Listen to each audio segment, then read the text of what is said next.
اعوذ باللہ من الشیطان الرجیم بسم اللہ الرحمن الرحیم ان الدین عند اللہ الاسلام. یہ ہمارے الاسلام کی 14ویں نشست ہے، اور کل جو 13ویں نشست تھی اس کے اندر سورہ نمل کی آیات پیش کرتے ہوئے ہم نے ایک بات کہی تھی کہ اللہ تعالیٰ کے کاموں میں، اس کے تکوینی نظام میں کوئی بھی اللہ تعالیٰ نے کسی کو شریک نہیں ٹھہرایا ہے. تو اس وقت ہم نے یہ بات کہی تھی کہ کوئی ولی، کوئی قطب، کوئی غوث اور کوئی بت، کوئی بھی شریک نہیں ہے. یہ بات واضح کی گئی تھی. اب سوال یہ ہے کہ جب کوئی بت، ولی اور کوئی بھی شریک نہیں ہے، اور سورہ مومنون کی وہ آیت بھی پیش کی گئی تھی، وَمَن يَدْعُ مَعَ اللَّهِ إِلَٰهًا آخَرَ لَا بُرْهَانَ لَهُ بِهِ فَإِنَّمَا حِسَابُهُ عِندَ رَبِّهِ إِنَّهُ لَا يُفْلِحُ الْكَافِرُونَ. جو لوگ اللہ کے ساتھ دوسرے معبودوں کو پکارتے ہیں، ان کے پاس اس بات کی کوئی دلیل نہیں ہے، بے شک ان کا حساب ان کے رب کے پاس ہے، بے شک کافر لوگوں کو کامیابی نہیں ہے. اور دوسری بات سورہ احقاف کی آیت پیش کی گئی تھی، وَمَنْ أَضَلُّ مِمَّن يَدْعُو مِن دُونِ اللَّهِ مَن لَّا يَسْتَجِيبُ لَهُ إِلَىٰ يَوْمِ الْقِيَامَةِ وَهُمْ عَن دُعَائِهِمْ غَافِلُونَ وَإِذَا حُشِرَ النَّاسُ كَانُوا لَهُمْ أَعْدَاءً وَكَانُوا بِعِبَادَتِهِمْ كَافِرِينَ. اس شخص سے بڑھ کر کون گمراہ ہے جو اللہ کے علاوہ ایسے کو پکارتا ہے جو قیامت تک جواب نہیں دے سکتا، اور وہ ان کے بلانے سے غافل ہیں، اور جب جمع کیا جائے گا روز حشر میں تو یہ ایک دوسرے کے دشمن بن جائیں گے اور ان کی عبادت کا انکار کریں گے. یہ تمام آیات بتاتے ہیں کہ موجودہ دور میں جو یا غوث المدد یا خواجہ المدد یا یہ ساری باتیں شرک ہیں. اب کچھ لوگ یہ عقیدہ رکھتے ہیں، اور ان کی علماء نے ان کو یہ بہکایا ہے کہ کلام پاک کی آیتیں جو ہیں وہ سب بتوں کے بارے میں ہیں، اور ان کے لوگوں نے ان کو یہ بہکایا ہے کہ اس سے مراد بت ہیں، چونکہ وہ بے جان جماد ہیں اس لیے پکار نہیں سکتے اور قیامت کے روز یہی بت اپنے پجاریوں کے دشمن ہو گئے ہیں. تو یہ بیچاری عوام یہ سمجھتی ہے کہ ہم یا خواجہ المدد یا غوث المدد جو پکارتے ہیں ہم شرک نہیں کر رہے، ہم کسی بت کو پکاریں گے تو شرک ہے. سوال یہ ہے کہ یہ بات اس سے پہلے بھی ہم واضح کر چکے ہیں کہ مشرکین عرب نے بت کن لوگوں کے نام پر بنائے تھے. ظاہر بات ہے سب سے پہلے بت پرستی حضرت نوح علیہ السلام کے زمانے میں جب ہوئی، تو بخاری شریف میں حضرت ابن عباس رضی اللہ تعالیٰ عنہ کے قول میں اس سوال کا جواب موجود ہے، اور کلام پاک میں سورہ نوح کے اندر 5 بزرگوں کا ذکر ہے، ود، سوا، یغوث، یعوق اور نصر. یہ 5 بزرگوں کے نام پر ہی تو ان لوگوں نے بت بنایا تھا.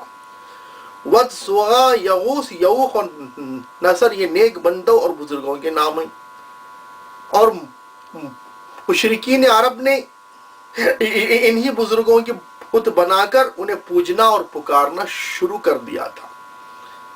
یہ بت تو صرف قبلہ توجہ تھے، یعنی یہ بت اصل میں ان بزرگوں کی طرف متوجہ ہونے کے لیے ایک قبلے کی حیثیت رکھتے تھے. جس طریقے سے آج کل کے زمانے میں محبوب سبحانی کا گھوڑا وغیرہ لوگ رکھتے ہیں، یا محبوب سبحانی کا کھٹا بنا دیا، یا حسین رضی اللہ تعالیٰ عنہ کے نام پہ پنجے بنا دیا اور پنجے بٹھا دیا. یہ پنجے جو ہے حسین تک پہنچنے کا ان کے نزدیک وسیلہ ہے. تو یہ وہی عقائد ہیں، یہ وہی نظریات ہیں، وہی اعمال ہیں جو مشرکین عرب کے تھے. نبی کریم صلی اللہ علیہ وسلم نے جو اسلام پیش کیا اور جو قرآن اور سیرت کے اندر یہ ساری چیزوں کی مخالفت موجود ہے. وہ بت صرف قبلہ توجہ تھے، حقیقت میں یہ وہ لوگ انہی بزرگوں کو کارساز سمجھ کر پکارا کرتے تھے۔ تو غیر اللہ کو پکارنے والوں کا عقیدہ اور عمل بہرحال خلاف اسلام ہے، چاہے وہ کسی کو پکارے، چاہے اللہ کے رسول کو ہی پکارے۔ ان لوگوں کو سورہ مومنون میں کافر اور سورہ احقاف میں بدترین گمراہ کہا گیا ہے۔ اس لیے اگر کوئی آدمی اس عقیدے کے ساتھ مر جائے تو ان اللہ لا یغفر ان یشرک بہ والا معاملہ آ جاتا ہے۔ یہ اور بات ہے کہ کارپوریشن کے اعتبار سے اس کو مسلمان ہی کہا جائے گا، ساتھ چیزیں اور ایمان مفصل آمنت باللہ وملائکتہ وکتبہ ورسلہ والیوم الآخر والقدر خیر وشر من اللہ تعالی والبعث بعد الموت، یہ 7 چیزوں پر ایمان لانے کی وجہ سے اس کو مسلمان ہی کہا جائے گا۔ وہ اللہ پر ایمان لاتا ہے، کتابوں پر، رسولوں پر، اور یہ کہ آخرت پر اور فرشتوں پر، اور اس بات پر اچھی بری تقدیر اللہ کی طرف سے ہوتی ہے اور مرنے کے بعد اٹھائے جانے پر۔ تو سوال یہ ہے کہ اس کو ہم مسلمان ہی کہیں گے، فتویٰ نہیں دے سکتے، چونکہ لیکن اللہ علیم بذات الصدور، اللہ تعالیٰ تو دلوں کے حالات کو جانتے ہیں۔ اگر اس کا وہ عقیدہ ہے تو اس کا معاملہ اللہ کے ساتھ ہے۔ ان اللہ لا یغفر ان یشرک بہ، یہ تو کلام پاک کی کھلی ہوئی آیت ہے۔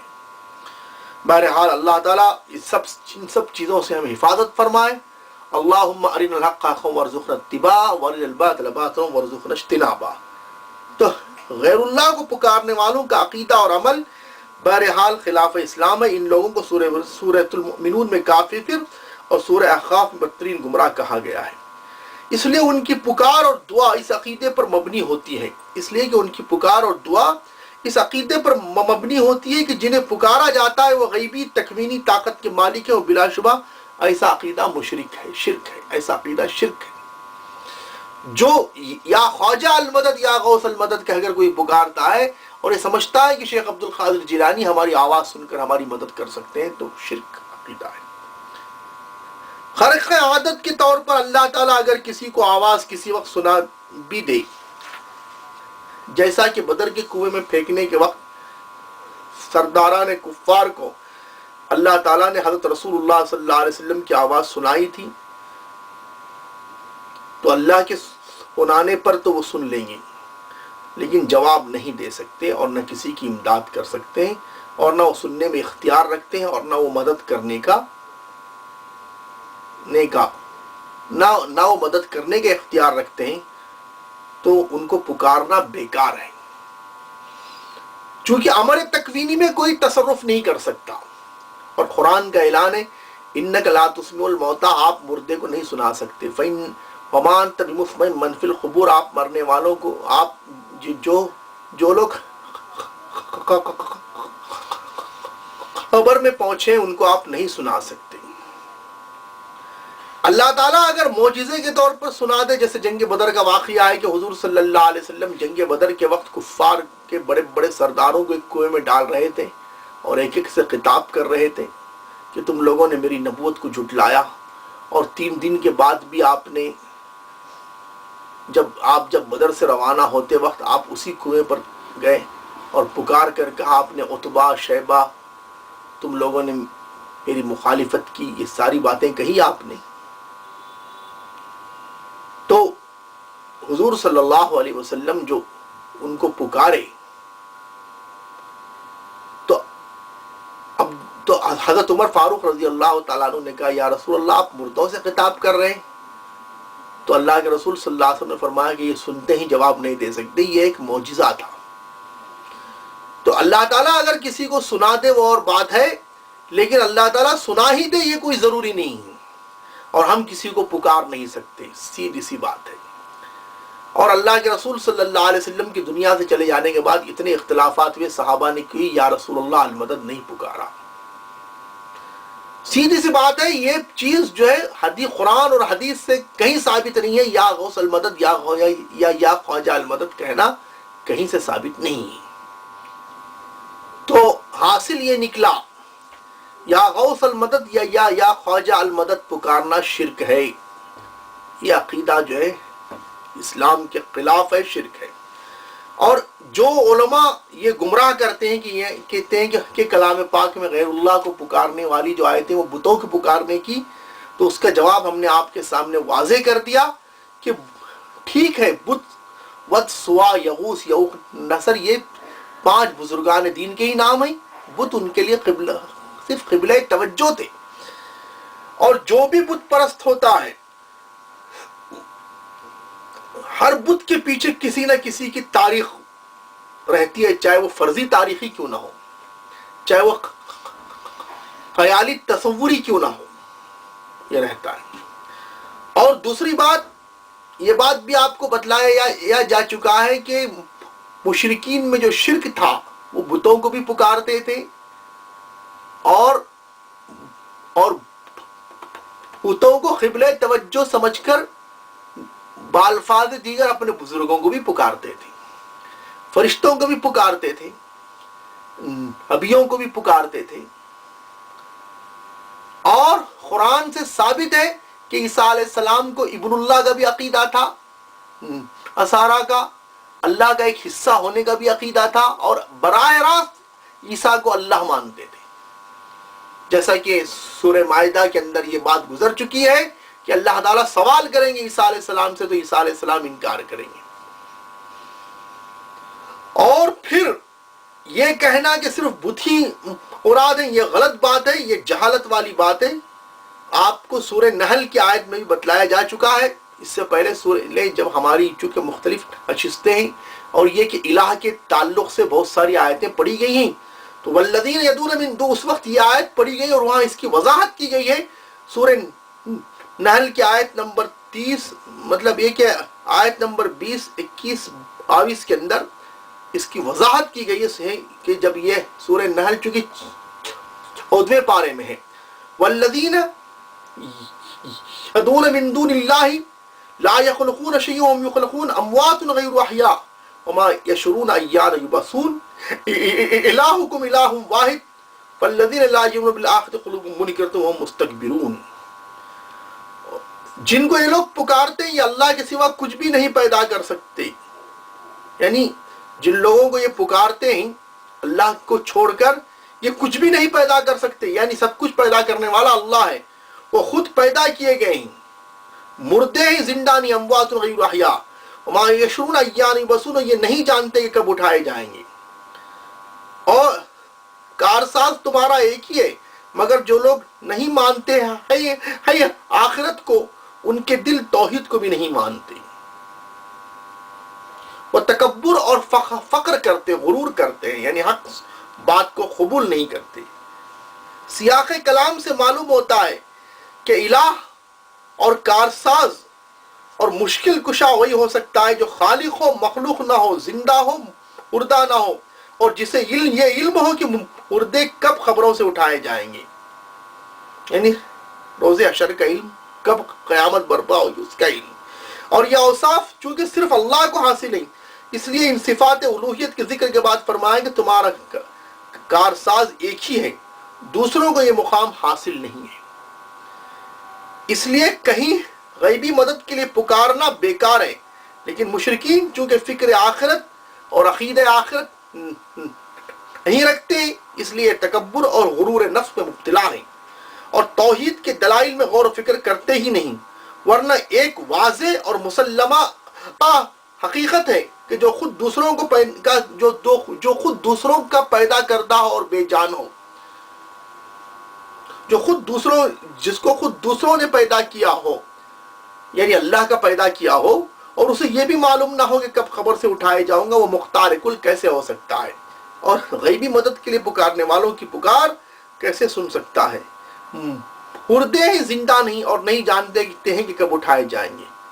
تو یہ کلام پاک کے صاف الفاظ بتا رہے ہیں کہ اس آیت میں جن کا ذکر ہے وہ اصحاب قبور ہیں، یعنی مراد وہ اولیاء، شہداء اور صالحین ہیں جن کو قبر پرست اور اولیاء پرست لوگ فریاد رس، یعنی فریاد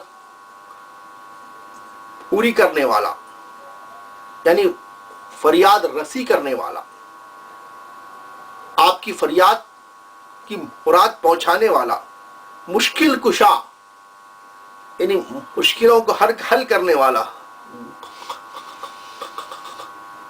غریب نواز، جبکہ کوئی غریب نواز نہیں سوائے اللہ کہ وہ غریب نواز بھی ہے، امیر نواز بھی ہے، گنج بخش یعنی خزانہ بخشنے والا، اور غریب نواز جو غریب کو بھی نوازنے والا، امیر نواز یعنی دونوں اللہ ہے، گنج بخش یعنی خزانے کو بخشنے والا، داتا لوگوں کو دینے والا، غوث وہ خطب اور نامعلوم کیا کیا قرار دے کر اپنی حاجت روائی کے لیے پکارنا شروع کرتے ہیں۔ انہی خبر پرستوں کے بارے میں اللہ کے رسول صلی اللہ علیہ وسلم کا یہ ارشاد ہے، اللہم لا تجعل خبری وثنا یعبد اشتد غضب اللہ علی قوم اتخذوا قبور انبیائہم مساجد۔ یہ موطا امام مالک کی حدیث ہے۔ موطا امام مالک حدیث کی کتاب ہے جس کو علماء اسلام کا ایک بہت بڑا مطلب کہ جس کو ایک طبقہ جو ہے اللہ کے کلام کے بعد اسی کو فوقیت دیتا ہے۔ اصح الکتب بعد کتاب اللہ جمہور امت جو بخاری شریف کو کہتے ہیں، لیکن علماء کا ایک طبقہ پہلے سے آج تک موطا امام مالک کو فوقیت دیتا ہے۔ یعنی اس کا مطلب یہ ہے کہ اللہم لا تجعل قبری وثنا، اے اللہ میری قبر کو بت نہ بنانا جس کی پوجا کی جائے۔ اللہ کا شدید قہر و غضب ہے ان لوگوں پر جو اپنی انبیاء کی قبروں کو سجدگاہ بناتے ہیں۔ تو بہرحال خلاصہ کلام یہ نکلا کہ کسی کو مدد کے لیے پکارنا، چاہے وہ پیغمبر ہی کیوں نہ ہو، کسی کو پکارنے کی اجازت نہیں ہے۔ اور دوسری بات، جو لوگ یہ کہتے ہیں کہ بت ہیں تو اس کا جواب ہم دے چکے ہیں کہ بت سے مراد یعنی مطلب اولیاء ہی کے ناموں کے بتوں کو انہوں نے بنایا تھا، ود، سوا، یغوث، یعوق اور نصر، اور سورہ نحل کی آیت بھی آپ کے سامنے پڑھی گئی ہے۔ اور مزید اور اگر آپ آیتیں چاہتے ہیں تو سورہ بنی اسرائیل کی آیت پڑھی جا رہی ہے۔ سورہ بنی اسرائیل کی آیت نمبر 56، 57، 58 کا مطالعہ کیجیے۔ قُلِ ادْعُوا الَّذِينَ زَعَمْتُم مِّن دُونِهِ فَلَا يَمْلِكُونَ كَشْفَ الضُّرِّ عَنكُمْ وَلَا تَحْوِيلًا۔ اے محمد صلی اللہ علیہ وسلم آپ فرما دیجئے، پکارو ان کو جن کو تم نے اللہ کے علاوہ معبود سمجھا تھا، بس یہ لوگ تم سے تکلیف کو دور کرنے کے مالک نہیں ہیں اور نہ تکلیف کو بدلنے کے مالک ہیں۔ اولئک الذین یدعون یبتغون الی ربہم الوسیلہ، یہی وہ لوگ ہیں جن کو یہ لوگ پکارتے ہیں، یہ خود اپنے رب کا وسیلہ ڈھونڈتے ہیں۔ ظاہر بات ہے کہ اس آیت میں وسیلے سے مراد عمل ہے، جیسا کہ سورہ مائدہ میں یا ایھا الذین آمنوا اتقوا اللہ وابتغوا الیہ الوسیلہ، اے ایمان والو اللہ سے ڈرو اور اس کے جانب وسیلہ ڈھونڈو۔ یعنی وسیلہ کا معنی اللہ کی نزدیکی، اللہ کی نزدیکی ڈھونڈنے کا نام وسیلہ ہے۔ اور اللہ کے نزدیک آدمی ڈھونڈتا کیسا ہے؟ عمل کی وجہ سے۔ عمل ہی مراد ہے سورہ مائدہ کی آیت میں یا ایھا الذین آمنوا اتقوا اللہ وابتغوا الیہ الوسیلہ، اور اس آیت میں بھی وسیلے سے مراد عمل ہے۔ یعنی جن کو یہ لوگ پکارتے ہیں وہ خود اپنے رب کا وسیلہ ڈھونڈتے ہیں۔ وسیلہ کے معنی نزدیکی۔ یہ اور بات ہے آج کے زمانے میں وسیلے کا مفہوم ہی غلط ہے، غلط تصور ہے۔ وسیلے کا اصل معنی اللہ کی نزدیکی ہے، اور اللہ کی نزدیکی کا ذریعہ عمل ہے، جیسا کہ مشہور حدیث ہے کہ جب آدمی میرے قریب آتا ہے تو میں اس کی، جیسا کہ حدیث کا مفہوم ہے کہ میں اس کا یہ ہاتھ بن جاتا ہوں جس سے وہ پکڑے، میں اس کا کان بن جاتا ہوں جس سے وہ سنے۔ تو جب آدمی اللہ کے نزدیک عمل کے ذریعے پہنچتا ہے تو اللہ تعالیٰ اسی عمل کے ذریعے اس کو مقبول بناتے ہیں۔ تو اب دیکھیے سورہ بنی اسرائیل میں اللہ تعالیٰ ارشاد فرماتے ہیں کہ اولئک الذین یدعون یبتغون الی ربہم الوسیلہ، یہ وہ لوگ ہیں کہ جن کو یہ لوگ پکارتے ہیں، یہ خود اپنے رب کا وسیلہ ڈھونڈتے ہیں۔ ایہم اقرب ویرجون رحمتہ ویخافون عذابہ، ایہم اقرب، ان میں سے کون زیادہ اللہ کے نزدیک ہے، وہ یرجون رحمتہ، اور وہ لوگ خود اللہ سے اپنی رحمت کی مطلب اللہ سے رحمت کی امید رکھتے ہیں، وَيَخَافُونَ عَذَابَهُ، اور اللہ کے عذاب سے وہ ڈرتے ہیں۔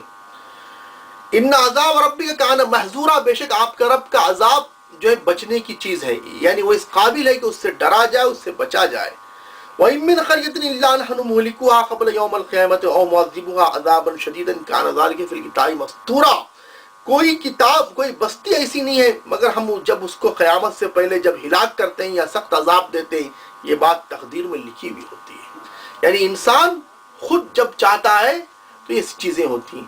تو یہ آیت خود بتاتی ہے کہ جن کو یہ لوگ پکارتے ہیں وہ لوگ رب کا وسیلہ ڈھونڈتے ہیں، اور وسیلے سے مراد عمل ہے۔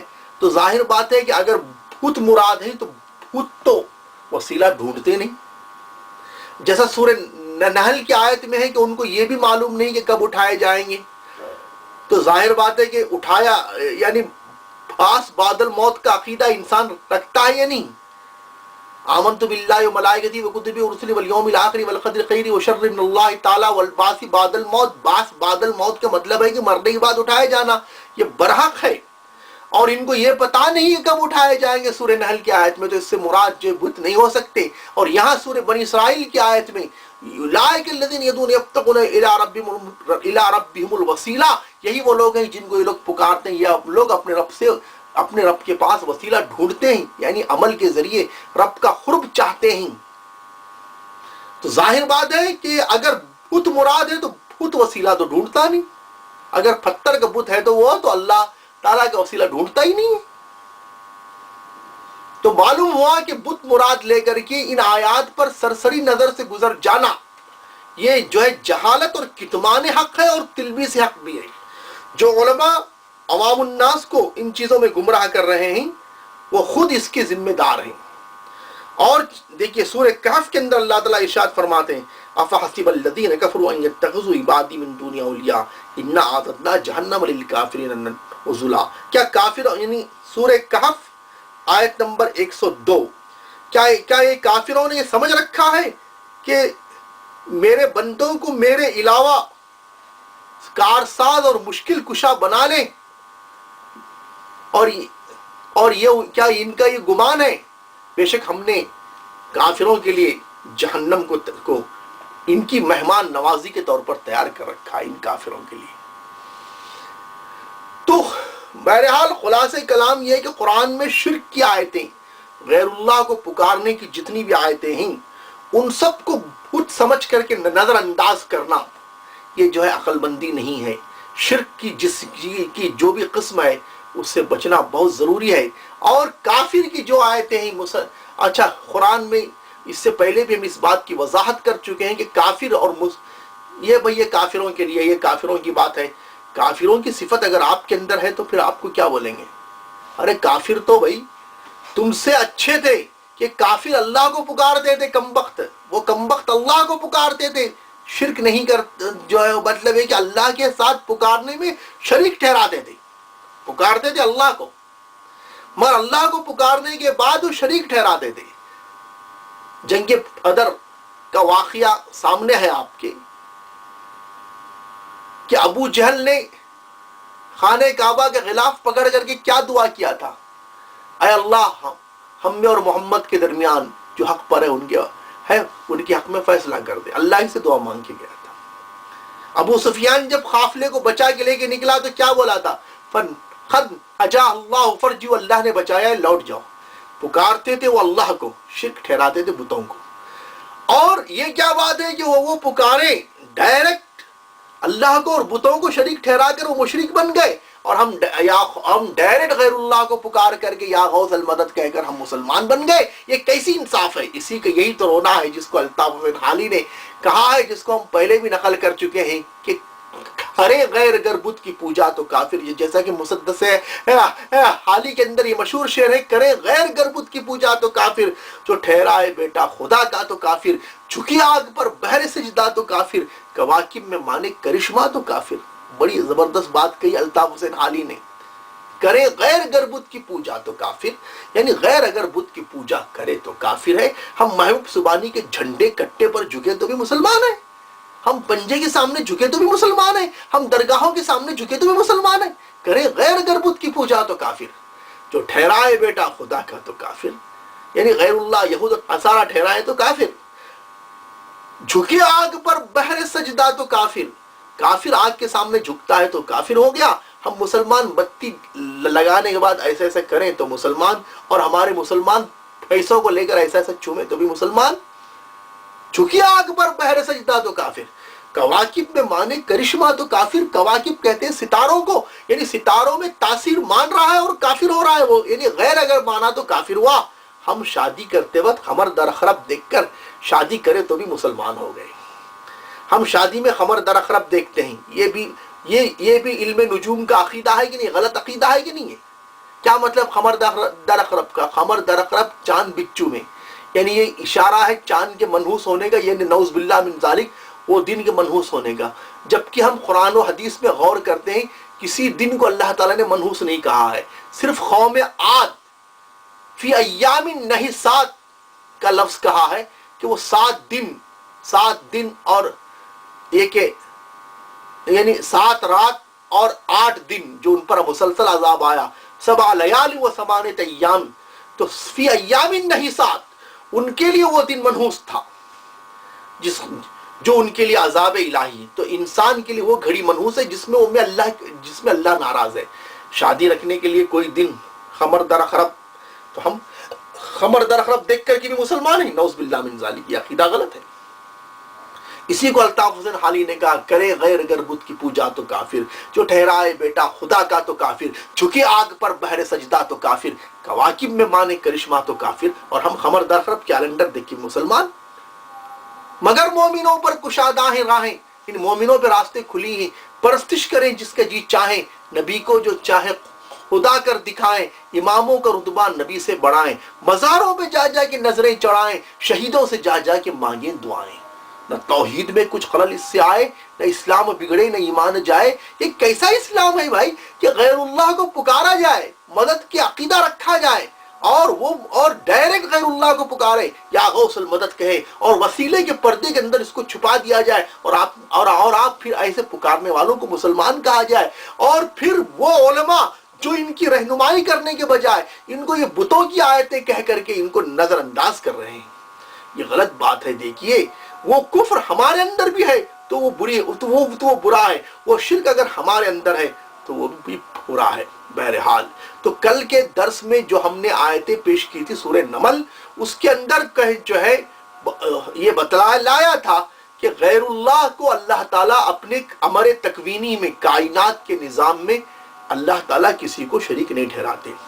اس کے علاوہ ایک بات اور ہم نے بتائی تھی آپ کو کہ غوث خطب ابدال والی جو روایتیں جس کو اہل علم بھی بیان کرتے ہیں، اپنی کتابوں میں بھی لکھا ہے بعض لوگوں نے کہ 40 ابدال جو ہے دنیا کا نظام چلاتے ہیں، نعوذ باللہ من ذالک، اور یہ اللہ کے مقرر کردہ ہیں بول کے. پہلی بات تو یہ قرآن اور حدیث سے ثابت نہیں ہے، کوئی صحیح حدیث سے یہ بات ثابت نہیں ہے. اور شیخ الاسلام امام ابن تیمیہ رحمۃ اللہ علیہ کا ہم نے ذکر کیا تھا کہ امام ابن تیمیہ رحمۃ اللہ علیہ نے اس کو فتاوی ابن تیمیہ میں مفصل اس کا ذکر کیا ہے. اب آئیے آج ہم آپ کو وہ بات بتلا دیں اور یہ بتلاتے ہیں کہ شیخ الاسلام امام ابن تیمیہ رحمۃ اللہ علیہ نے فتاوی ابن تیمیہ میں اس کو رد کیا ہے.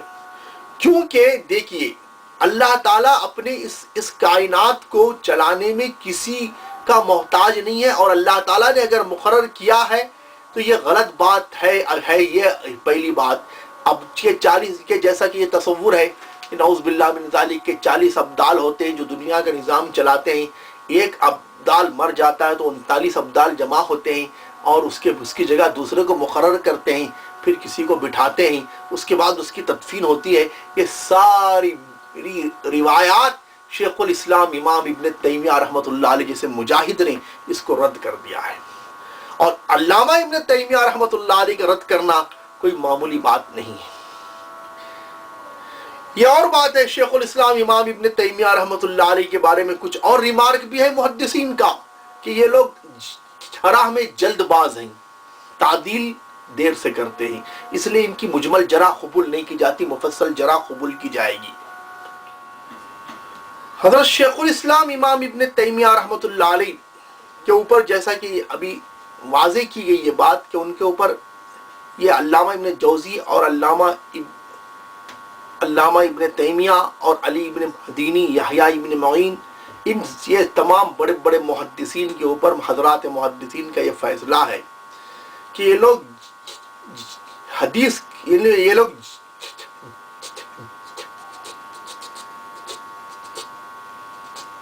شرح میں جلد باز ہیں اور تعدیل دیر سے کرتے ہیں. یعنی اسماء الرجال جو علم حدیث کا ایک بہت بڑا فن ہے جس میں راویوں کے حالات بیان کیے جاتے ہیں، تو راوی کی خوبی بیان کرنے کا نام تعدیل ہے، راوی کے عیب بیان کرنے کا نام جرح ہے. تو علامہ ابن تیمیہ، علامہ ابن جوزی، علی ابن مدینی، یحییٰ ابن معین جیسے بڑے بڑے کبار محدثین کے بارے میں حضرات محدثین کا یہ فیصلہ ہے کہ یہ لوگ جو ہے راوی کے عیب بیان کرنے میں جلد باز ہیں، یعنی جلدی جرح کرتے ہیں، اور تعدیل بہت دیر سے کرتے ہیں. یہ لوگ تعدیل دیر سے کرتے ہیں، اس لیے ان کی مجمل جرح قابل قبول نہیں، مفصل جرح قابل قبول ہے. تو شیخ الاسلام امام ابن تیمیہ رحمۃ اللہ علیہ سے پوچھا گیا تو شیخ تو معلوم ہوا کہ ان حضرات کی مفصل جرح قابل قبول ہے حضرات محدثین کے نزدیک. تو شیخ الاسلام امام ابن تیمیہ رحمۃ اللہ علیہ نے یہ جو خطب غوث ابدال والی حدیث کا رد کیا ہے، فتاوی ابن تیمیہ جلد نمبر 11، فتاوی ابن تیمیہ جلد نمبر 11 صفحہ 237 سے لے کر کے 243 تقریباً 5 صفحے اس کے بارے میں بحث کیے. تو ظاہر بات ہے کہ مجمل جرح نہیں ہو سکتی، مفصل جرح ہے، اور پورے دلائل کی روشنی میں رد کیا ہے. تو علامہ ابن تیمیہ رحمۃ اللہ علیہ کا رد کرنا معمولی بات نہیں ہے، چونکہ شیخ علامہ شمس الدین ذہبی رحمۃ اللہ علیہ نے علامہ ابن تیمیہ کے بارے میں بہت کچھ لکھا. لکھنے کے بعد یہ کہتے ہیں امت تفسیر فہو حامل لوائی، بہرحال تفسیر تو انہی کا حصہ ہے اور وہ جھنڈا اٹھائے ہوئے ہیں. وہ ام الفقہ فہو فی فردہم المطلق، اور بہرحال فقہ کی جہاں تک باتیں وہ جو ہے ایک منفرد فقih نظر آتے ہیں. اور حدیث کے بارے میں علامہ ذہبی رحمۃ اللہ علیہ لکھتے ہیں کل حدیث لا یعرف ابن تیمیہ فهو لیس بحدیث ولکن الاحاطۃ للہ. اگر کسی حدیث کو امام ابن تیمیہ کہتے ہیں کہ میں نہیں جانتا تو وہ حدیث حدیث ہی نہیں ہے، لیکن اللہ کے علم میں کوئی حدیث ہے تو بات اور ہے. تو شیخ الاسلام امام ابن تیمیہ رحمۃ اللہ علیہ نے سے جب پوچھا گیا قطب غوث ابدال والی روایت کو، تو علامہ ابن تیمیہ رحمۃ اللہ علیہ نے کئی دلائل کی روشنی میں رد کیا اور کہا کہ ابراہیم علیہ السلام کو جب آگ میں ڈالا جا رہا تھا، بخاری شریف کی یہ صحیح حدیث ہے، امام بخاری رحمۃ اللہ علیہ نے کتاب الانبیاء میں یہ حدیث نقل کی ہے اور حدیث کے نمبر 3358 ہے. تو جب آپ کو حضرت یعنی صحیح بخاری کے اندر ہے کہ آپ نے اپنی بیوی سارہ کو کہا تھا لیس علی الارض اليوم مؤمن غیری و غیرک، زمین میں آج میرے اور تیرے علاوہ کوئی مومن نہیں ہے. حضرت لوط علیہ السلام بعد بھی ایمان لائے، اور جب ابراہیم علیہ السلام کو آگ میں پھینکا جا رہا تھا تو البدایہ والنہایہ کے اندر یہ حدیث نقل کی ہے ابن کثیر رحمۃ اللہ علیہ نے، اللہم انت فی السماء واحد وانا فی الارض واحد اعبدک. اگر یہ ساری بات اور یہ بخاری کی جو حدیث ہے لیس علی الارض اليوم مؤمن غیری و غیرک، تو اگر وہ 40 ابدال خطب وغیرہ موجود تھے تو کہاں چلے گئے تھے بھائی؟ کیوں نظام نہیں چلایا انہوں نے؟ کیا وہ یہی نظام چلا رہے تھے کہ ایک نمرود کی طاقت، ایک فرعون کی طاقت کو ڈھیل دے رہے تھے؟ اور دوسری بات، اگر کہے کوئی کہ نہیں وہ امت محمدیہ کے اندر ہے، ابراہیم علیہ السلام کے زمانے میں نہیں، تو ہاتھو برہانکم ان کنتم صادقین. علامہ ابن تیمیہ رحمۃ اللہ علیہ آپ سے یہی مطالبہ کر رہے ہیں کہ دلیل لائیے اگر سچے ہو. پوری مفصل بحث کیا ہے اس کے اندر کہ ابدال کے ذریعے دنیا کا نظام نہیں چلتا ہے. یہ بیکار باتیں ہیں. بعض ہمارے اکابر سے، بعض ہمارے اسلاف سے تسامح ہوا ہے، بھول چک بھی ہو گئی ہے. چونکہ دیکھیے پہلی بات تو لفظ تصوف عربی لفظ نہیں ہے. پہلے مطلب لفظ تصوف جو کوئی قرآن و حدیث کی اصطلاح نہیں، عربی لفظ ہے، عربی لفظ ہے یہ تصوف، لیکن یہ قرآن و حدیث کی اصطلاح نہیں ہے. قرآن و حدیث کی اصطلاح صالحین ہے. اب یہ تصوف عربی زبان کا اگرچہ لفظ ہے لیکن یہ قرآن و حدیث میں کہیں لفظ تصوف نہیں آیا ہے. اور دوسری بات، وہ تصوف جو عہد نبوی کے بالکل نزدیک ہے، معروف کرخی وغیرہ، اس کے اندر کوئی غلط چیز ملی نہیں ہے. بعد کے تصوف میں بہت ساری غلط چیزیں ملی. تو شیخ الاسلام امام ابن تیمیہ رحمۃ اللہ علیہ، اللہ تعالیٰ آپ کی خبر کو نور سے بھر دے، آپ نے اس حدیث کے خلاف مفصل لکھا ہے. ان سے جب سوال کیا گیا، علامہ ابن تیمیہ رحمۃ اللہ علیہ سے قطب غوث ابدال کی حدیث کے بارے میں سوال کیا گیا، تو علامہ ابن تیمیہ رحمۃ اللہ علیہ نے اس کے مفصل جرح کیا اور بتلایا کہ یہ حدیث بالکل نہیں ہے، اور یہ حدیث بالکل یہ کہ جھوٹی حدیث ہے. یہ ہے. اب بعض اکابر سے ہمارے سب ہو گیا، تسامح ہو گیا. اور لقد کان لکم فی رسول اللہ اسوۃ حسنہ، نبی کے سوا کوئی عمل کا نمونہ ہمارے لیے ماڈل نہیں ہے. اور ذالک الکتاب لا ریب فیہ کی شان صرف ایک کتاب، اللہ کی کتاب یعنی کلام پاک کی ہے. بہرحال آپ کو معلوم ہے کہ یہ الاسلام کی نشست کے اندر ہماری جو ہے کلمہ طیبہ کا پہلا حصہ لا الہ الا اللہ، اس کے تعلق سے آیتیں پڑھی جا رہی ہیں اور الہ کے بارے میں بحث ہو رہی ہے. اور الہ کے تعلق سے کلام پاک کی بہت ساری آیتیں پڑھی گئی ہیں. سورہ نمل تک کی آیتیں پڑھی گئی اور سورہ قصص کی بھی آیتیں آپ کے سامنے کل پڑھی گئی. سورہ نمل اور سورہ قصص کی آیتیں پڑھی گئی ہیں. اب آگے سورہ قصص کے بعد عنکبوت ہے. عنکبوت کی آیتیں، اب سورہ عنکبوت کے معنی مکڑی کے آتے ہیں.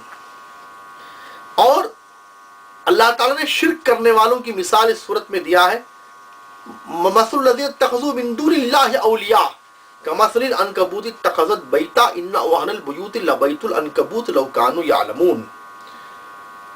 جو لوگ اللہ کے علاوہ کسی اور کو پکارتے ہیں، ان کی مثال مکڑی کی طرح ہے، جس نے اپنا گھر بنایا، جس کا گھر سب سے گھروں میں، جس کا گھر بہت کمزور ہے. ان اوہن البیوت لبیت العنکبوت، تمام گھروں میں سب سے کمزور گھر مکڑی کا گھر ہے. لو کانوا یعلمون، کاش کہ وہ جانتے.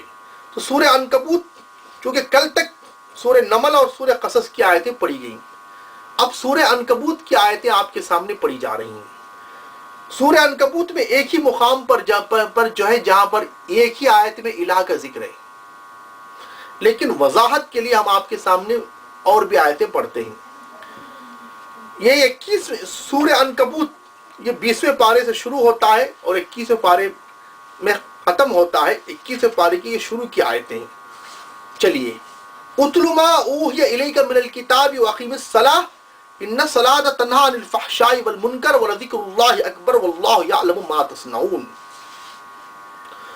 چونکہ سورہ عنکبوت کی جو مطلب آیت ہے، سورہ عنکبوت کی آیت نمبر 46 میں الہ کا ذکر ہے، مگر وضاحت کے لیے جب اس سے پہلے والی آیتیں پڑھی جا رہی ہیں تو اللہ تعالیٰ ارشاد فرماتے ہیں اتل ما اوحی الیک من الکتاب واقیم الصلاۃ ان الصلاۃ تنہی عن الفحشاء والمنکر ولذکر اللہ اکبر واللہ یعلم ما تصنعون.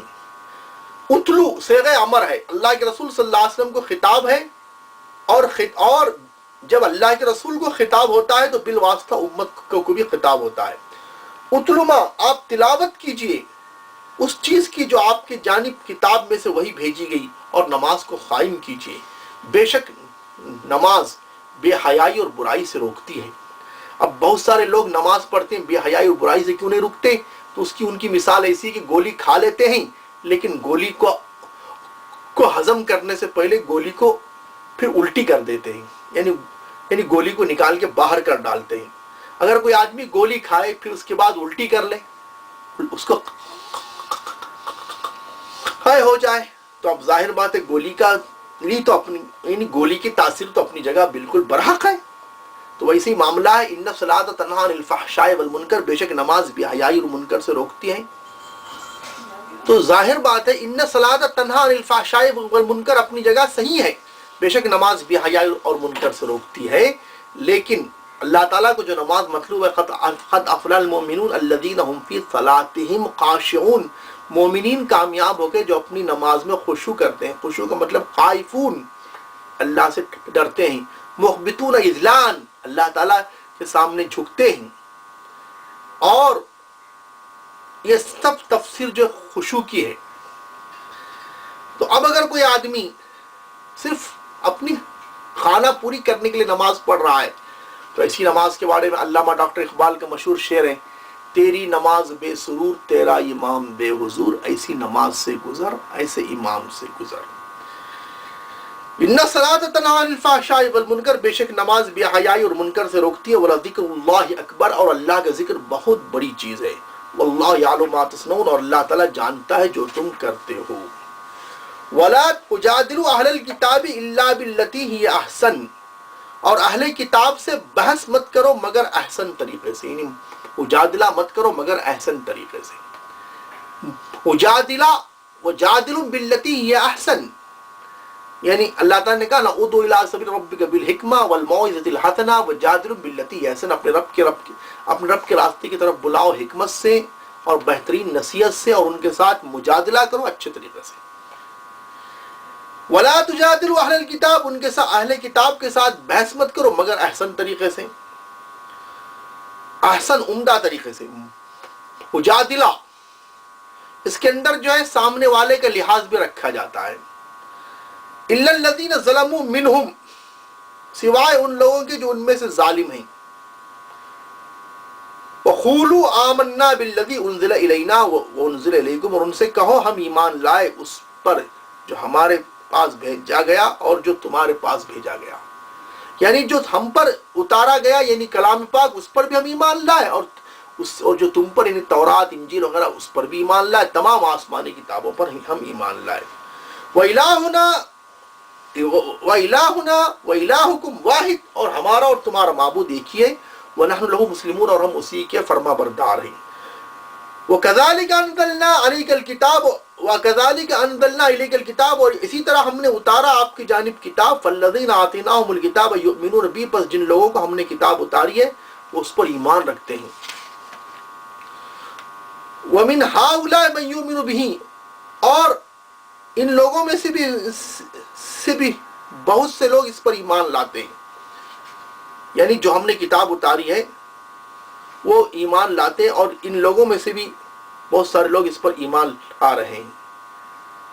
یعنی ان لوگوں کا اشارہ یہ کہ مشرکین مکہ اور یہ کیا عرب والوں کی طرف ہے کہ یہ ہم نے جو کتاب اتاری اس پر اہل کتاب میں سے بھی کچھ لوگ ایمان لا رہے ہیں اور مشرکین میں سے بھی کچھ لوگ ایمان لا رہے ہیں. وما یجحد بآیاتنا الا الکافرون، اور ہماری آیات کا انکار نہیں کرتے مگر کافر لوگ. وما كنت تتلو من قبلی من کتاب ولا تخط بیمینک اذا لارتاب المبطلون، اے نبی تم اس سے پہلے کوئی کتاب نہیں پڑھتے تھے اور نہ اپنے دائیں ہاتھ سے لکھ سکتے تھے. اگر ایسی بات ہوتی تو باطل پرست لوگ شک میں پڑھ سکتے تھے. یعنی اگر آپ کو لکھنا پڑھنا آتا تو باطل پرست شک میں پڑھ سکتے تھے کہ کسی نے ان کو سکھلایا ہے. بل وہ آیات بینات فی صدور الذین اوتوا العلم، بلکہ وہ کھلی نشانیاں ہیں ان لوگوں کے سینوں میں جن کو علم دیا گیا ہے. وما یجحد بآیاتنا الا الظالمون، اور ہماری آیات کا انکار نہیں کرتے مگر ظالم لوگ. وقالوا لولا انزل علیہ آیۃ من ربہ، وقالوا لولا انزل علیہ آیات من ربہ، یہ کہتے ہیں کیوں نہیں ان پر اپنے رب کی طرف سے نشانیاں اتاری گئی ہیں. قل انما الآیات عند اللہ وانما انا نذیر مبین، اے محمد صلی اللہ علیہ وسلم آپ فرما دیجئے بے شک نشانیاں اللہ کے پاس ہیں اور بے شک میں تو کھلا ڈرانے والا ہوں. وانما انا نذیر مبین. اولم یکفیہم انا انزلنا علیک الکتاب یتلی علیہم، کیا ان کے لیے کافی نہیں ہے کہ ہم نے اتارا آپ پر کتاب یتلی علیہم جو ان کے اوپر تلاوت کی جاتی ہے. اور تلاوت کی تفسیر ہم آپ کے سامنے واضح کر چکے ہیں. وَاتْلُ عَلَيْهِمْ نَبَأَ الَّذِي آتَيْنَاهُ بِالْحَقِّ، وہاں پر تلاوت سے مراد صرف الفاظ کا بیان کرنا نہیں بلکہ معنی مفہوم کو بیان کرنا بھی ہے. وَاتْلُ عَلَيْهِمْ نَبَأَ بَنِي آدَمَ بِالْحَقِّ، ان کے سامنے آدم کے بیٹوں کا قصہ بیان کیجیے. تو بہرحال ان فی ذلک لرحمۃ وذکریٰ لقوم یؤمنون، بے شک اس میں رحمت ہے اور نصیحت ہے ایمان والوں کے لیے. اور لفظ تلاوت کی بحث میں یہ بات بھی واضح کی جا چکی ہے کہ رسول کوئی خوش الحان قاری کی حیثیت سے تلاوت کرنے کے لیے دنیا میں نہیں آتا ہے، بلکہ اس کی تلاوت کا مقصد وہ اللہ کا نمائندہ ہوتا ہے، اور اس کی تلاوت کا مطلب یہ ہوتا ہے کہ وہ اللہ کا آرڈر زمین پہ نافذ کرنے کے لیے آتا ہے اور آپ سے مطالبہ کرتا ہے عمل کا اور اس کی شریعت کے نفاذ کا. یا آپ اس کو اپنے مزاج اور طبیعت پہ نافذ کریں، زمین پہ نافذ کرنے کی جد و جہد کریں. جیسا گورنر بادشاہ کا آرڈر لے کر کے اسٹیٹ میں آتا ہے اسٹیٹ والوں پر گورنر کا سینٹر کا آرڈر نافذ کرنے کے لیے، ویسے اللہ تعالیٰ کا یہ معاملہ ہے. اگرچہ رسول کے اندر یہ بھی صفت رہتی ہے، وہ بہترین انداز خوش الحان ہوتا ہے، بہترین انداز سے وہ اللہ کا کلام پڑھنے والا ہوتا ہے، جیسا کہ حضور صلی اللہ علیہ وسلم نے فرمایا کہ حضرت ابی بن کعب رضی اللہ تعالیٰ عنہ کو کہ اللہ تعالیٰ کا حکم ہے کہ میں تجھ پر قرآن کی قرات القاء کروں. تو رسول خود بہترین قرآن پڑھنے والا قاری قرآن خوش الحان قاری ہوتا ہے، لیکن اس کے مقصد بعثت رسول یہ ہے کہ وہ رسول کی حیثیت سے آ کر کے قرآن کو پڑھتا ہے، میسنجر کی حیثیت سے آ کر کے قرآن کو پڑھتا ہے. بہرحال ان فی ذلک لرحمۃ و ذکریٰ لقوم یؤمنون، بے شک اس میں نصیحت ہے، یعنی اس کلام پاک میں نصیحت ہے اور رحمت ہے ایمان والوں کے لیے. اب یہ تمام آیات میں غور کر کے دیکھیے کہ اس سے معلوم ہوا کہ الہ وہی ہے جس پر جو پیغمبر کو نبوت عطا کرنے والا، پیغمبر کے پاس وہی بھیجنے والا، اور الہ وہی ہے جس کی عبادت کی جائے، جس کے لیے نماز پڑھی جائے، اور یعنی مطلب ہے کہ جس کی عبادت کی جائے، یعنی اپنے لیے آدمی اللہ کے سامنے جھکے کہ اللہ کے لیے نماز، یعنی نماز اللہ کے لیے ہوتی ہے، اور اپنے اور خود گناہ سے بچنے کے لیے حکم الہی. تو نماز تو الہ وہی ہے جو پیغمبر کے پاس وحی اتارے اور پیغمبر کو پیغمبر بنا کے بھیجے. تو بہرحال اب اس کے بعد سورہ فاطر کی آیت نمبر 3 میں بھی اللہ تعالیٰ نے الہ کا ذکر کیا ہے. اب آپ کے سامنے سورہ عنکبوت کے بعد سورہ فاطر کی آیت تلاوت کی جا رہی ہے. چونکہ الہ کے تعلق سے بحثیں چل رہی ہیں تو تمام آیات کو کور کرنا ہے، 122 آیتیں ہیں. تو اب تک ہم سورہ عنکبوت میں پہنچ چکے. سورہ عنکبوت 21 میں پارہ ہے تو 20 پارے تک پہنچ چکے. اب 21واں پارے کے بعد سورہ فاطر 22ویں پارے میں آئے. سورہ فاطر کی آیت نمبر 3 میں بھی الہ کا ذکر ہے، لیکن وضاحت کے لیے پہلے سے آیتیں ہم آپ کے سامنے پڑھ رہے ہیں. آئیے بسم اللہ الرحمن الرحیم. الحمدللہ فاطر السماوات والارض جاعل الملائکۃ رسلا اولی اجنحۃ مثنی وثلاث ورباع یزید فی الخلق ما یشاء ان اللہ علی کل شیء قدیر. ما یفتح اللہ للناس من رحمۃ فلا ممسک لها وما یمسک فلا مرسل له من بعدہ وهو العزیز الحکیم. یا ایھا الناس اذکروا نعمت اللہ علیکم هل من خالق غیر اللہ یرزقکم من السماء والارض لا الہ الا هو فانا تؤفکون وَيُكَذِّبُكَ فَقَدْ كُذِّبَتْ رُسُلٌ مِّن قَبْلِكَ وَإِلَى اللَّهِ تُرْجَعُ الْأُمُورُ. تمام تعریف اس اللہ کے لیے جو آسمانوں اور زمینوں کا بنانے والا، فاطر السماوات والارض. الحمدللہ فاطر السماوات والارض. تمام تعریف اس اللہ کے لیے ہے جو آسمان اور زمینوں کا بنانے والا یعنی پیدا کرنے والا ہے. جاعل الملائکۃ رسلا، فرشتوں کو پیغام رساں مقرر کرنے والا ہے. یہاں ایک بات کی اور وضاحت کرنا ہے. ابھی ہم نے آپ کے سامنے کہا کہ قطب، ابدال اور غوث وغیرہ یہ دنیا کا نظام نہیں چلاتے. اب رہا فرشتوں کو اللہ نے مقرر کیا ہے، اور یہ بات قرآن و حدیث سے ثابت ہے. قطب، غوث، ابدال وغیرہ کی بات قرآن حدیث سے ثابت نہیں ہے. جو بھی حدیثیں ہیں وہ موضوع ہیں، جس پر شیخ الاسلام امام ابن تیمیہ رحمۃ اللہ علیہ کی مفصل شرح فتاوی ابن تیمیہ جلد نمبر 11 مطبوعہ بیروت صفحہ 237 سے لے کر 243 تک 5 صفحہ مفصل جرح آپ کے سامنے عرض کی گئی ہے. اب رہا فرشتوں کو، جیسے حضرت میکائیل علیہ السلام کو اللہ تعالیٰ نے بارش برسانے کے لیے مقرر کیا ہے، یہ کچھ فرشتوں کو یہ ہوا چلانے کے لیے مقرر کیا، یہ سب اللہ تعالیٰ نے انہیں فرشتوں کو مقرر کیا ہے. یہ سب اللہ تعالیٰ نے فرشتوں کو مقرر کیا ہے، اور فرشتوں کو مقرر کرنا قرآن و حدیث سے ثابت ہے. اس کو لے کر قطب اور ابدال اور غوث پر قیاس نہیں کیا جا سکتا.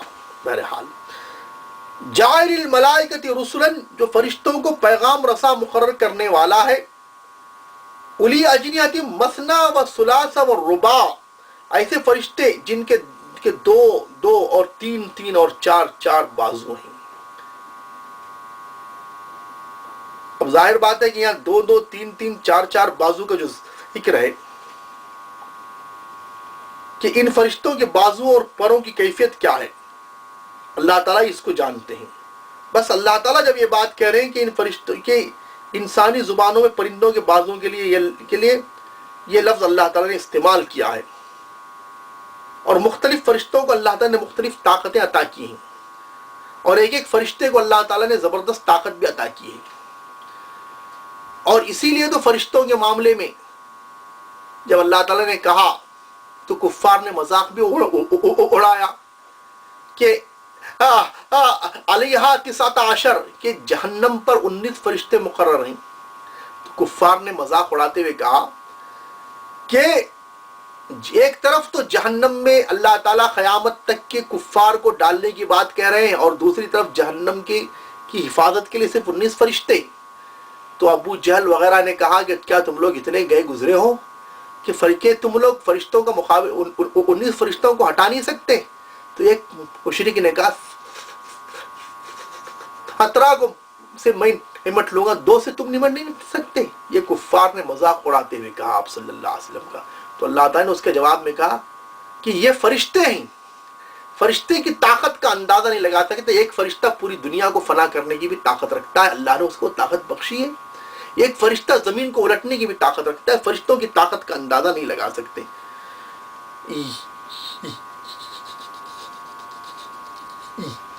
یزید فی الخلق ما یشاء، وہ اپنی مخلوق کی ساخت میں سے جسے چاہتا ہے اضافہ کرتا ہے، یعنی جسے چاہتا ہے بڑھاتا ہے۔ یعنی فرشتوں کی بازوؤں کی انتہائی تعداد 3-4 تک بھی محدود نہیں ہے، بلکہ اللہ نے کتنی طاقت دیا ہے وہ اللہ تعالیٰ ہے، اور اللہ تعالیٰ نے بعض فرشتوں کو اس سے بھی زیادہ بازو عطا کیے ہیں۔ اور یہ کہ حدیث میں عبداللہ بن مسعود رضی اللہ تعالیٰ عنہ کی روایت ہے کہ نبی کریم صلی اللہ علیہ وسلم نے جبرائیل علیہ السلام کو ایک مرتبہ اس شکل میں دیکھا کہ ان کے 600 بازو تھے۔ یہ بخاری اور مسلم شریف کی حدیث ہے، اور یہ کہ امام ترمذی رحمۃ اللہ علیہ نے اس حدیث کو ترمذی میں بھی نقل کیا ہے۔ حضرت عائشہ صدیقہ رضی اللہ تعالیٰ عنہا فرماتی ہیں کہ حضور صلی اللہ علیہ وسلم نے جبرائیل کو 2 مرتبہ ان کی اصلی شکل میں دیکھا، ان کے 600 بازو تھے اور وہ پورے افق پر چھائے ہوئے تھے۔ یزید فی الخلق ما یشاء، اپنے مخلوق میں سے جو چاہتا ہے وہ بڑھاتا ہے۔ ان اللہ علی کل شیء قدیر، بے شک اللہ تعالیٰ ہر چیز پر قدرت رکھنے والا ہے۔ ما یفتح اللہ للناس من رحمت فلا ممسک لہا، اللہ جس رحمت کا دروازہ بھی لوگوں کے لیے کھول دے اس کو کوئی روکنے والا نہیں۔ اپنی رحمت کا دروازہ کسی پر کھولے تو روکنے کی طاقت کسی کو نہیں۔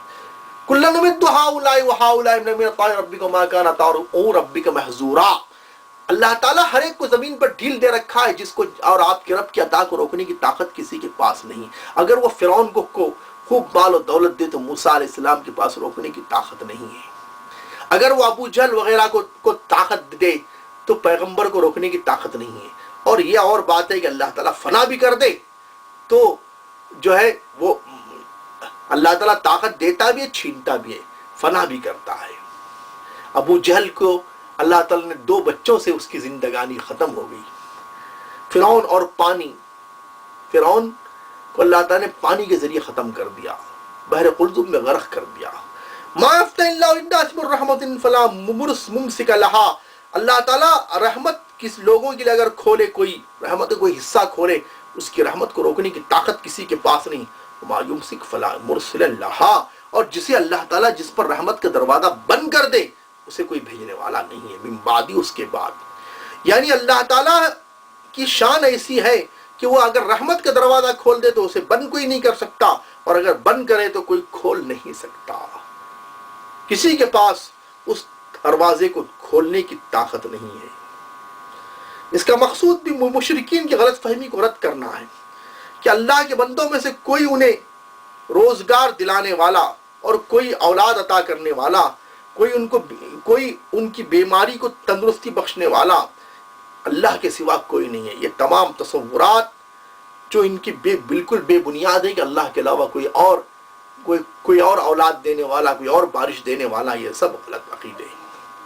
اور جو مشرکین کے عقیدے تھے کہ فلاں بت سے یہ مراد پوری ہوتی ہے، وہی عقیدہ ہمارے مسلمانوں کا بھی ہے کہ فلاں درگاہ سے یہ مراد پوری ہوتی ہے، یہ وہی عقیدہ ہے۔ وَهُوَ الْعَزِيزُ الْحَكِيمُ، اور وہ غالب حکمت والا ہے۔ یا ایھا الناس اذکروا نعمت اللہ علیکم، اے لوگو یاد کرو اللہ کی نعمت جو تم پر ہے. هل من خالق غیر اللہ، کیا اللہ کے علاوہ کوئی اور پیدا کرنے والا ہے؟ هل من خالق غیر اللہ، خالقین کے اندر تنوین جو ہے نکرہ، کوئی ہے خالق اللہ کے علاوہ پیدا کرنے والا؟ عموم، چونکہ نکرہ عموم کو چاہتا ہے. یرزق من السماء والارض، جو تم کو رزق بھی دیتا ہے آسمان و زمین سے. اللہ کے علاوہ کوئی خالق ہے جو تمہیں آسمان و زمین سے رزق دینے والا؟ کوئی رزاق ہے؟ لا الہ الا ہو، نہیں کوئی معبود، نہیں کوئی الہ، نہیں کوئی حاکم اعلیٰ مگر وہی. فانا تؤفکون، تم کہاں دھوکہ کھا رہے ہو. وَيُكَذِّبُكَ فَقَدْ كُذِّبَتْ رُسُلٌ مِّن قَبْلِكَ وَاللَّهُ تُرْجِعُ الْأُمُورَ، اور اگر یہ آپ کو جھٹلا رہے ہیں، آپ سے پہلے بھی رسولوں کو جھٹلا چکے ہیں، اور اللہ کی جانب بھی تمام فیصلے لوٹائے جائیں گے. تو بہرحال ان آیات میں غور کر کے دیکھیے، الہ وہی ہے جو تعریف کے قابل، اور یہ کہ حقیقت میں تعریف کے قابل اور تمام طریقے سے تعریف کے قابل، اور آسمان اور زمینوں کو پیدا کرنے والا، فرشتوں کو پیغام رساں بنانے والا، فرشتوں کو طاقت عطا کرنے والا، غیر معمولی قوت عطا کرنے والا، اور ہر چیز پر قدرت رکھنے والا. اور اللہ تعالیٰ کسی پر رحمت اتارے تو کوئی روکنے والا نہیں، اور جس کے اوپر بند کرے تو کوئی چالو کرنے والا نہیں. رحمت کا دروازہ بند کر دے کوئی کھولنے والا نہیں. اور غالب، حکمت والا، اور خالق اور رزق آسمان و زمین کو عطا کرنے والا، یہی الہ ہے. اس کے سوا کوئی اور الہ نہیں ہو سکتا. یہ لوگ کہاں دھوکہ کھا رہے ہیں، یہ شان صرف اللہ کی ہے. تو بہرحال لفظ الہ کے تعلق سے یہ ہماری 14ویں نشست تھی، اور یہ کہ سورہ فاطر 22 پارے کے اندر ہے. اس کے بعد سورہ یاسین ہے. سورہ یاسین میں 2 جگہ اللہ تعالیٰ نے الہ کا ذکر کیا ہے. اور یاسین یہ بہت اہم سورہ ہے مانا جاتا ہے کلام پاک کا. حدیث میں اللہ کے رسول صلی اللہ علیہ وسلم نے ارشاد فرمایا کہ مرنے والوں کے سامنے سورہ یاسین پڑھا کرو. سورہ یاسین میں 2 جگہ الہ کا ذکر ہے. یہ اور 2 جگہ سے مراد آیت نمبر 23 اور آیت نمبر 74 یعنی 74. سورہ یاسین میں اللہ تعالیٰ جہاں پر الہ کا ذکر کر رہے ہیں، آیت نمبر 23. آیت نمبر 23 کے اندر اللہ تعالیٰ نے ایک لمبا واقعہ ذکر کیا ہے. اور جو آیت ہے اتخذ من دونی آلیۃ ان یردنی الرحمن بضر لا تغنی عنی شفاعتهم شیئا ولا ینقذون، یہاں پر الہ کا ذکر ہے، اور اس پر ایک لمبا واقعہ ہے. اور اس کے علاوہ آیت نمبر 74 کے اندر یعنی 74 کے اندر بھی اللہ تعالیٰ نے الہ کا ذکر کیا ہے. وہ یہ ہے وَاتَّخَذُوا مِن دُونِ اللَّهِ آلِهَةً لَعَلَّهُمْ يُنصَرُونَ لَا يَسْتَطِيعُونَ نَصْرَهُمْ وَهُمْ لَهُمْ جُندٌ مُّحْضَرُونَ. انشاءاللہ جب 15ویں نشست ہوگی اس وقت سورہ یاسین کی یہ 2 آیتوں پر مفصل تبصرہ کیا جائے گا.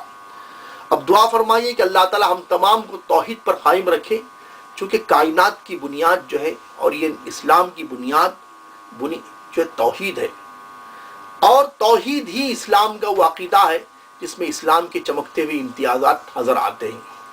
اور شرک کے خلاف اسلام نے جتنا کہا ہے اتنا کسی اور مذہب نے نہیں کہا. لیکن مسلمانوں میں بہت بڑا طبقہ جو درگاہوں سے وابستہ ہے اور شرک میں مبتلا ہے، اور ان کو علماء سو یہ کہتے ہیں کہ یہاں پر شرک سے مراد جو یعنی غیر اللہ کو پکارنے سے مراد بت کی آیتیں، اس لیے ہم نے اس کی وضاحت کر دیا. اب دعا فرمائے کہ اللہ تعالیٰ عمل کی توفیق نصیب فرمائے. وآخر دعوانا الحمدللہ رب العالمین.